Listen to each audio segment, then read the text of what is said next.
প্রিয় দর্শক, এই পৃথিবীতে এমন একজন মানুষও খুঁজে পাওয়া যাবে না যিনি সৌন্দর্যকে পছন্দ করেন না।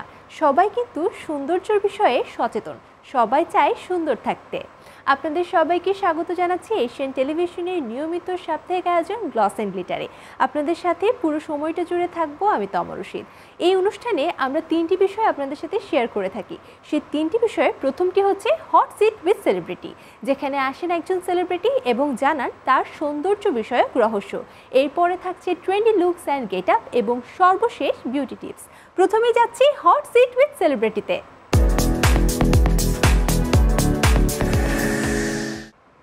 মৌমিতা মৌ বর্তমান সময়ে খুব জনপ্রিয় একটি নাম। আমরা তাকে সিনেমাতেও দেখেছি, নাটকেও দেখেছি। যে মাধ্যমেই দেখি না কেন তার অভিনয়কে আমরা পছন্দ করেছি। অভিনয়ে বিভিন্ন চরিত্রে তাকে দেখা গেলেও বাস্তব জীবনে ভীষণ চুপচাপ, নিজের মতো থাকতে পছন্দ করেন এবং নিজেকে ভালোবাসেন। তিনি হচ্ছেন আমাদের আজকের অতিথি। স্বাগত জানাচ্ছি মৌমিতা মৌকে। কেমন আছেন? ভালো, তুমি ভালো আছো? খুবই ভালো আছি আমিও, এবং আপনাকে দেখে ভালো লাগছে। একদম শুরুতেই যে বিষয়টা আমার মাথায় আসছে সেটা হচ্ছে আপনি নিজেকে পুরোপুরি বদলে ফেলেছেন। পুরোপুরি বদলে ফেলা বলতে দেখা যাচ্ছে খুব ফিট হয়ে গেছেন, এখন বেশ ওজন ঝরিয়েছেন। সেই রহস্যে আসবো, তবে তার আগে জানতে চাচ্ছি বর্তমান সময়ের ব্যস্ততা কেমন? মোটামুটি দেখা যায় যে যেহেতু আমি এখন নাটকে রেগুলার কাজ করছি, নাটক তো আসলে এভরিডে থাকে না ওইভাবে, তো এভরি মান্থে দেখা যায় মোটামুটি ভালোই ব্যস্ততা থাকে। আর সিনেমাতে তো একেবারেই আমি এখন কাজ করছি না। আর রিসেন্ট আমি একটা কাজ শেষ করলাম, সরকারি অনুদানের আহারে জীবন। আসলে দুই মাধ্যমে অভিনয় করার নিশ্চয়ই বেশ ভালো অভিজ্ঞতা রয়েছে। তো যেহেতু সরকারি অনুদানের একটা সিনেমা মাত্রই করলেন, তো অন্যান্য সিনেমার চেয়ে দেখা যাচ্ছে অনুদানের সিনেমাগুলো একটু আলাদা হয়, সেই আলাদা ব্যাপারটুকু জানতে চাই। আলাদা সব কিছু আসলে অভিনয়ের জায়গাটা কি, আলাদা আলাদা কাজ করতে, আলাদা আলাদা ক্যারেক্টার করতে সবসময় ভালো লাগে, এনজয় করি। আর অনুদানের সিনেমাটা মূলত করা হচ্ছে সক্কু আহমেদ স্যারের। আর ওনার হয়তো বা এটাই, মানে ওনার সাথে আমার কখনোই কাজ করা হয় নাই, এত গুণী একজন নির্মাতা, এটাই হয়তো বা শেষ সিনেমা। তো সব কিছু মিলিয়ে ওনার সাথে কাজ করতে পেরে ভীষণ ভালো লেগেছে। এবং অনুদানের সিনেমা, এটা হচ্ছে আমার প্রথম সিনেমা আহারে জীবন। সেই জায়গা থেকে এই সিনেমাতে অনেক বিগ আর্টিস্ট কাজ করেছে। সুচরিতা ম্যাম, ফেরদৌস ভাই, পূর্ণিমা আপু, মারুফ আকিব ভাই, শাহানুর আপু, এরকম অনেকেই কাজ করেছে। সো সবার সাথে কাজ করতে পেরে ভীষণ ভালো লেগেছে। আসলে আপনাকে আমরা নাটকেও দেখি, সিনেমাও দেখি, দর্শকও উপভোগ করে। দুটো তো দুই মাধ্যম, কিন্তু কাজ একটাই, অভিনয় করা। তো অনেকগুলো ব্যাপার থাকে, যেমন নাটকে আপনাকে খুব বেশি সময় দিতে হয় না, আবার সিনেমার জন্য দেখা যাচ্ছে অনেক লং টাইম, বড় একটা সময় বুকড। তো তারপরও জানতে চাচ্ছি, দুটো মাধ্যমের কথা যদি যখনই আসে, সব থেকে বেশি কোন মাধ্যমটাকে পছন্দ করেন? পছন্দ বলতে আসলে সব জায়গায় তো অভিনয় করতে হয়, সিনেমাতে অভিনয় করতে হয়, নাটকে অভিনয় করতে হয়, কিন্তু জায়গাটা হচ্ছে আলাদা। নাটকে হচ্ছে প্রেশারটা বেশি থাকে, যেহেতু হচ্ছে 2 দিন 3 দিনেই একটা নাটক শেষ হয়ে যায়, সেই জায়গা থেকে সিন অনেক বেশি করতে হয়। আর সিনেমাটা লং প্রসেস, দেখা যায় অনেক সময় সারাদিনে একটা সিন বা 2টা সিন হয়, কিন্তু লং প্রসেস। এমনও হয় যে একটা সিনেমার পিছনে অনেক দিন লেগে থাকতে হয়, সেই জায়গা থেকে ওই ফিডব্যাকটা আসতে অনেক টাইম লাগে। কিন্তু নাটকের বিষয়টা কি, যে একটা কাজ শেষ করলাম, সেটা কিন্তু 10 থেকে 15 দিনের মধ্যেই ফিডব্যাক আসতেছে বা মানুষ দেখছে, তো ওই জায়গা থেকে ভালো লাগে। আর ক্যারেক্টার, মানে যদি চরিত্র ভালো লাগে, যে চরিত্রের সাথে ম্যাচ করতে পারি, প্লাস হচ্ছে শুধু আমার জায়গা থেকে আমি ট্রাই করলে হবে না, যদি ডিরেক্টর ওইরকম ভালো হয়, মনের মতো হয়, সবার সাথে কাজ করতে আসলে ভালো লাগে না।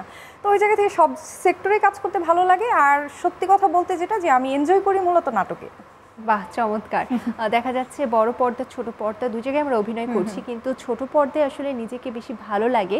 এর মানে দর্শকের কাছ থেকেও সে ভালোবাসাটা আসলে খুব বেশিই পেয়েছে বলা যেতে পারে। একদম শুরুতে যে প্রসঙ্গটা বলছিলাম, যে অনেকটুকু ওজন কমিয়ে নিজেকে ফিট একজন নায়িকা করে ফেলেছেন। দেখা যাচ্ছে বর্তমানে আমাদের ইন্ডাস্ট্রিতে সবাই ওজন কমিয়ে ফিট নায়িকা হওয়ার প্রতি একটা ভালো প্রবণতা লক্ষ্য করা যাচ্ছে। তো সেক্ষেত্রে কি ফলো করে এই যে হঠাৎ করে এত চেঞ্জ হয়ে গেল? হঠাৎ করে বলতে হচ্ছে আমার চেঞ্জ এসছে হচ্ছে মূলত সিনেমা থেকে সরে যাওয়ার পর। আমি হঠাৎ করেই চিন্তা করলাম যে আসলে নিজেকে একটু ফিট করা দরকার। সেটা হচ্ছে আমি সিনেমা ছেড়ে দেওয়ার পর। এটা আসলে একটা রহস্য আছে, সেটা হচ্ছে মূলত আমি যখন সিনেমাতে ছিলাম তখন কিন্তু কখনোই নিজেকে ফিট করা বা স্লিম হতে হবে এই জিনিসগুলো মাথায় কাজ করেনি। অ্যাকচুয়ালি আমি সিরিয়াস ছিলাম না। কিন্তু যখন হচ্ছে বিয়ের প্রসঙ্গ এসছে, মানে ফ্যামিলি থেকে যখন বিয়ের প্রেশার বা এটা সেটা, তখন আমি চিন্তা করলাম যে বিয়ে এখনকার বিয়ে তো অনেক সুন্দর করে হয়, অনেক গর্জিয়াস ড্রেসগুলো অনেক সুন্দর, যে এগুলো যদি এখন যদি ফিট না করি নিজেকে তাহলে এগুলো পরলে তো ভালো লাগবে না। তখন আমার মাথায় এসছে যে না, আমাকে তো ফিট হতে হবে। দেন হচ্ছে আমি একটু এক্সারসাইজ শুরু করলাম। আর এক্সারসাইজ করলে শুধু হবে না, এক্সারসাইজের পাশাপাশি আমাকে খাবারটাও হচ্ছে চেঞ্জ করতে হবে, ডায়েটও করতে হবে। ডায়েট মিনস এটা না যে না খেয়ে থাকতে হবে, কিন্তু হেলদি ফুড খেলে এবং পাশাপাশি যদি এক্সারসাইজ করা হয় তাহলে খুব দ্রুত হচ্ছে ওয়েট লস হয় এবং বডি শেপিংটাও সুন্দর হয়, স্কিন ভালো থাকে। তো সব কিছু মিলে যখন আমি ওইটা ফলো করলাম, বেশি দিন আমার সময় লাগেনি, খুব অল্প সময়ের মধ্যেই আমি নিজেকে অনেকটা ফিট করে ফেলেছি। বাহ, চমৎকার। যতটুকু জানতাম যে মৌমিতা খুব নিজেকে ভালোবাসে, পরিবারকে সময় দেওয়া পছন্দ করে, সেটার প্রমাণ আমি আজকে আবারও পেয়ে গেলাম। চলুন দেখে নিই এই সপ্তাহে কি রয়েছে। হ্যালো এভরিওয়ান, আমি সাকিরনস মেকওভার স্যালন থেকে। আমরা আজকে একটা পার্টি মেকওভার দেখব। আমার সাথে আছে শবনম। আমরা বেসটা আগে করে রেখেছি, হাফ ডান করে রেখেছি, সাথে একটা সুইটেবল হেয়ার স্টাইল করে রেখেছি, সামনে টুইস্ট করে মেসি বান করে রেখেছি। এখন আমরা স্মোকি আই করব।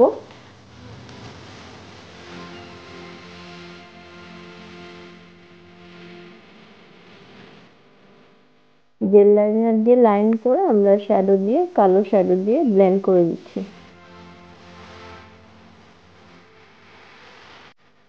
যে ব্রাউন কালারটা দিয়ে ব্লেন্ড অলরেডি করা ছিল হালকা করে, সেটা দিয়ে আর একটু ব্লেন্ড করে দিব।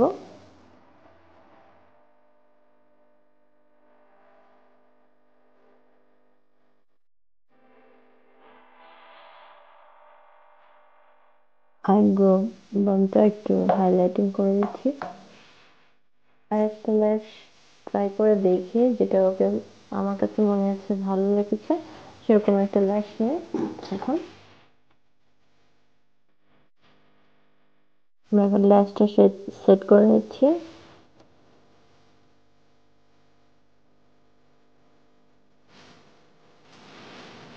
আমরা এখন কন্টিনিউটা করে নেব।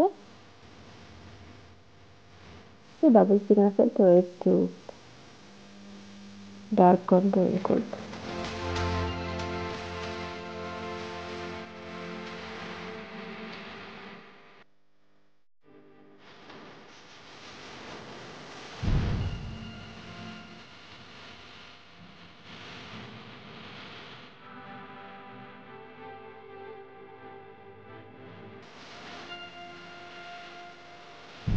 ল্যাশ লাইনটা কালার করব।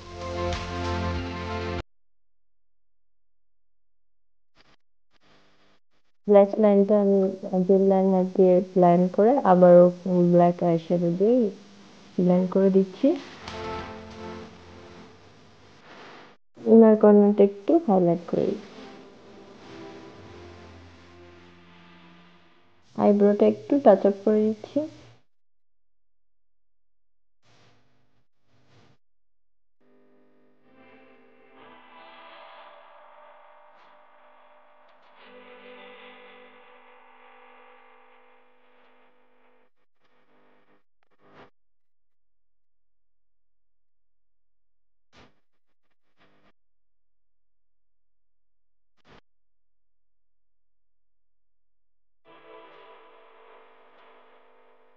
আমাদের পার্টি মেকওভার ডান। এখন আমরা জুয়েলারি সেটিংটা করছি।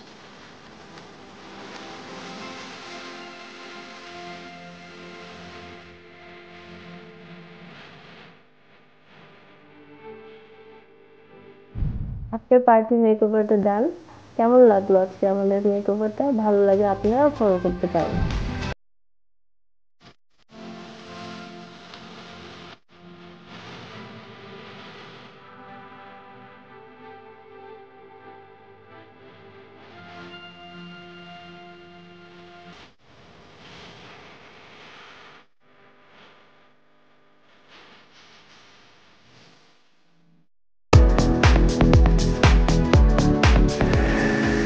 এবার কিন্তু বিউটি টিপসের পালা।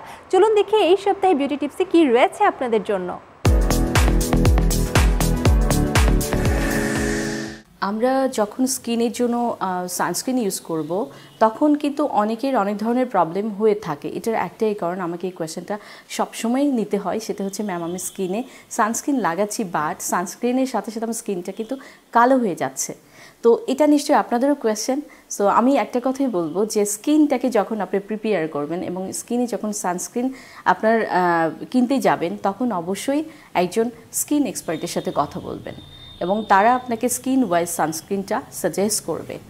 ওয়াইলি, ড্রাই, নর্মাল কম্বিনেশন এবং সেন্সিটিভ স্কিনের জন্য আলাদা আলাদা সানস্ক্রিন পাওয়া যায়।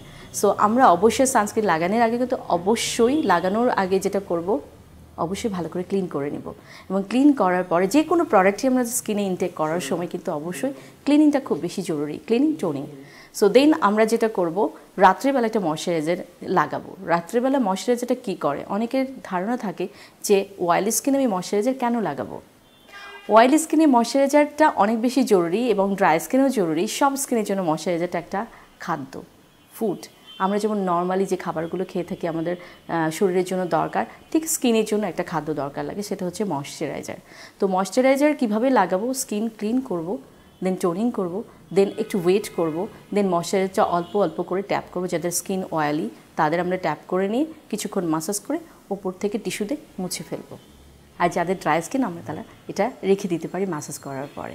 সো এরপরে চলে যাই আমরা স্কিনটাকে কিভাবে সকালবেলা ক্লিনিং করব। সকালবেলা ক্লিনিং ক্ষেত্রে আমি বলবো যে প্রত্যেকের ঘরে অনেক ধরনের হোম রেমেডি থাকে, সেগুলো দিয়ে আপনি স্কিনটা ক্লিন করতে পারেন। আদারওয়াইজ যদি আপনার না থাকে তাহলে ক্লিনিক্যাল সার্টিফাইড যে ক্লিনজিংগুলো আছে এগুলোতে স্কিনটাকে ক্লিন করে ফেলবেন।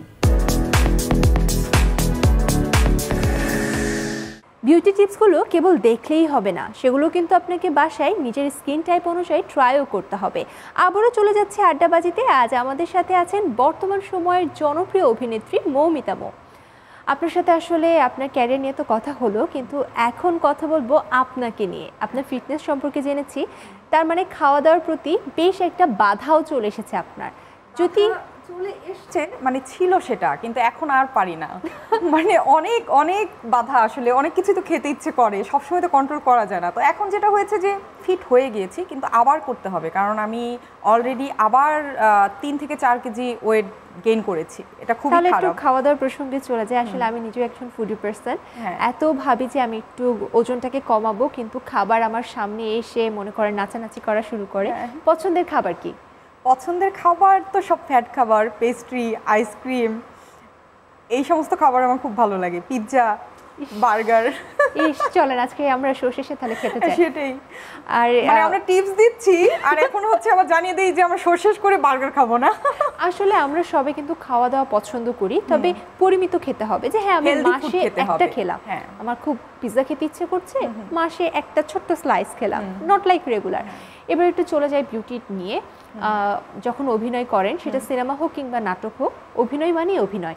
কখনো কাদায় থাকা, কখনো রোদের নিচে থাকা, ধুলোবালিতে থাকা, স্কিনের ক্ষতি হয়, চুলের ক্ষতি হয়, মেন্টাল প্রেশার তো আছে। দেখা যাচ্ছে ঘুমও হয় না ঠিকভাবে। ঘুম না হলে কিন্তু আমাদের সৌন্দর্য আস্তে আস্তে মলিন হয়ে পড়ে। আর যখন আমরা মেকআপ করি, দেখা যাচ্ছে মেকআপ করার জন্য যত না বয়স হলে আমাদের স্কিন নষ্ট হতো, তার চেয়ে 10 বছর আগে স্কিনটা নষ্ট হয়ে যায়। কিভাবে স্কিনটাকে মেনটেন করছেন? চুল মেনটেন করছেন, বেশ লম্বা চুল, ঘন চুল, মাশাআল্লাহ, কিভাবে মেনটেন করছেন? মেনটেন বলতে হচ্ছে চুলের বিষয় থেকেই শুরু করি। চুলের বিষয়টা হচ্ছে আমার মনে হয় যে এটা আল্লাহ প্রদত্ত আসলে, কারণ চুল আমি কখনোই যত্ন করি না। অয়েল নর্মালি তো যত্নের মধ্যে ফার্স্ট একটা পড়ে, সেটা হচ্ছে হেয়ার অয়েল। আমি কিন্তু কখনোই হেয়ার অয়েল দিই না। কারণ হচ্ছে এটা আমার কাছে খুবই পেইনফুল মনে হয়। আর পার্লারে গিয়ে যে জিনিসগুলো স্পা বিভিন্ন করা, সেটাও আমার করা হয় না। সেটা হয়তো বা বছরে 1 বার কি 2 বার এটা করা হয়। সেই জায়গা থেকে আমি বলবো যেই পরিমাণ প্রেশার আমাদের চুলের উপর যায়, কারণ আমরা যেহেতু শোবিজ অঙ্গনে, সো আমাদের হেয়ার স্টাইল করতে হয়, অনেক স্প্রে করতে হয়। সেই জায়গা থেকে আমি মনে করবো যে আলহামদুলিল্লাহ এটা হচ্ছে আমার গড গিফটেড হেয়ার। আরও ছিল, আরও ঘন ছিল, আরও লং ছিল, কিন্তু আর কত, যতটুকু আছে, যতটুকু আছে আলহামদুলিল্লাহ। তো হেয়ারে আমার কিছু করা হয় না। আর ফেসের বিষয় যেটা বলবো, যে ফেসে আমি কখনো, আমি জানি না যে বিলিভ করবে কিনা কেউ, আমি আসলে ফেসিয়াল যে বিষয়টা, সেটা আমি কখনোই পার্লারে গিয়ে ফেসিয়াল করা, সেটা আমি করি না। আমি 2টা হাইড্রা ফেসিয়াল নিয়েছিলাম, জাস্ট হচ্ছে দেখলাম যে ইদানিং সবাই খুব হাইড্রা ফেসিয়ালের প্রতি হাইপ চলছে। তো সেই জায়গা থেকে চিন্তা করলাম নিয়ে দেখি। তো এটাও নিয়েছি আমি আরও 1 থেকে 1.5 বছর আগে। তো নেওয়ার পরে আমি দেখলাম যে না, আমার আসলে শ্যুট করছে না। তো ওই জায়গা থেকে আমি কখনোই ফেসিয়াল করি না। আমি যেটা করি, আমি ফেসটা ক্লিন রাখি, ক্লিন রাখি। আর রাতে হচ্ছে আমি ময়েশ্চারাইজারটা ইউজ করি। আর দিনের বেলা হচ্ছে ওইরকমভাবে কিছু ইউজ করি না। সানস্ক্রিন? সানস্ক্রিন আমি রিসেন্ট দেই 2 মাস ধরে, মানে আগে কখনো আমি সানস্ক্রিনও দিতাম না কেন, কারণ সানস্ক্রিনটা একটু অয়েলি থাকতো, তো ওই জায়গা থেকে দেখা গেছে যে আমার মানে তেল জিনিসটাই আমার হচ্ছে ভালো লাগে না। তো এখন তো অনেক হচ্ছে আমাদের বিউটি প্রোডাক্ট অনেক ভালো আসছে, উন্নত মানের আসছে, তো ওই জায়গা থেকে যে এখন 2 মাস ধরে আমি একটা সানস্ক্রিন ইউজ করছি কোরিয়ার। সানস্ক্রিন আর চিপচিপে হয় না? না এখন হচ্ছে ভ্যানিশিং থাকে, তো ওইটা করছি। আর রাতে তো ওই যে বললাম ময়শ্চারাইজার, দেখা যায় শুটিংয়ে থাকলে তো মেকআপ দেওয়াই লাগে, আর নর্মালি হচ্ছে অত বেশি আমি মেকআপ ইউজ করি না, তো ওই জায়গা থেকে স্কিন আমি আসলে ওইরকমভাবে যে কিছু করার সেটা করি না। এবার একটু চলে যাই শপিং নিয়ে, কারণ আমাদের দর্শকদের সবসময় জানার একটা আগ্রহ থাকে আমার পছন্দের অভিনেত্রী কোথা থেকে এই জিনিসটা কিনলো, আমিও কিনবো, তার মতো সাজবো, লুক রিক্রিয়েট করা, যেটা আসলে বর্তমানে খুবই পপুলার। আপনাকে দেখে বোঝা যাচ্ছে আপনি খুবই ফ্যাশন সচেতন, কেননা জায়গা অনুযায়ী খুব মানানসই পোশাক পরা, বা আমি যখনই আসলে আপনাকে দেখেছি বিভিন্ন মাধ্যমে, টেলিভিশনের বিভিন্ন মাধ্যমগুলোতে আপনাকে দেখেছি যে সব সময় আপনার ভিতরে একটা ক্যাজুয়াল, খুব কমফোর্ট এবং খুব ট্রেন্ডি একটা ভাব থাকে, তো এই ভাবটা কিভাবে রাখছেন? ভাবটা বলতে কি, আমি সবসময় হচ্ছে থিঙ্ক করি যে আমি কোথায় যাচ্ছি প্রথমে, হ্যাঁ আমি কোথায় যাচ্ছি সেটার সেই জায়গায় সিচুয়েশনটা কি, তখন আমি ড্রেসটা ওইভাবেই আসলে সিলেক্ট করি। হ্যাঁ, তো এমন কিছু আমাদের আসলে পরা উচিত না ভালো লাগলেই, যেটা হচ্ছে আমাদের শ্যুট করবে না, বা হচ্ছে আমরা একটা জায়গায় যাচ্ছি সেখানে দেখতে বেমানান মনে হবে, তো এই জিনিসটা সবসময় থিঙ্ক করতে হবে। আমরা একটা জিনিস পরলাম আর যে একটা ফ্যাশন হয়ে গেল সেটা কিন্তু রং। আমাকে বুঝতে হবে যে আমি যদি ফ্যামিলি কোনো প্রোগ্রামে যাই তখন এক টাইপের ড্রেস আমাকে ক্যারি করতে হবে, আমি যদি ফ্রেন্ড সার্কেলের সাথে যাই তখন এক ধরনের ড্রেস আমাকে ক্যারি করতে হবে, আমি যদি একটা অন্য ধরনের ফাংশনে, মানে এটা আসলে নলেজ থাকতে হবে। একদমই তাই। আমার মনে হলো আমি একটা ড্রেস পরলাম সেটাই না, তো এই জিনিসটা আমি সবসময় থিঙ্ক করে চলি যে আমি কোথায় যাচ্ছি, সেখানে কারা কারা থাকছে, ওইটা চিন্তা করে আমি সবসময় হচ্ছে ড্রেস আপ করি। আসলে যে কোনো জায়গায় যাওয়ার আগে এটা বুঝতে হবে এনভায়রনমেন্টটা, কারা আসছে। অনেকে দেখা যাচ্ছে যে কোনো জায়গায় গেলে ইচ্ছে মতো ব্লাশন দিয়ে চলে যাচ্ছে, এটা ফ্যামিলি প্রোগ্রাম, সেখানে অনেক ধরনের দেখা যায় সিনিয়র পারসন, সিনিয়র লোকজন, আমি মনে হলো আমি একদম শর্টস টর্টস পরে চলে গেলাম, সেটা ঠিক না। হ্যাঁ, সব কিছুর একটা জায়গা থাকে। ইভেন আমরা যখন শপিং মলেও যাই আমাকে বুঝতে হবে যে আমি কোথায় যাচ্ছি, যেটার জন্য যে আসলে ইউজ টু না সেখানে সেভাবে আসলে নিজেকে প্রেজেন্ট করাও ঠিক না। আমরা যে বাজে কমেন্ট পাই, এই যে টিজিং যেটা হয়, যে রাস্তায় বের হলেই কিন্তু অনেক ধরনের কথা শুনতে হয় আমাদের কারণেই, কারণ আমাদের জায়গা বুঝতে হবে যে আমরা কোথায় যাচ্ছি।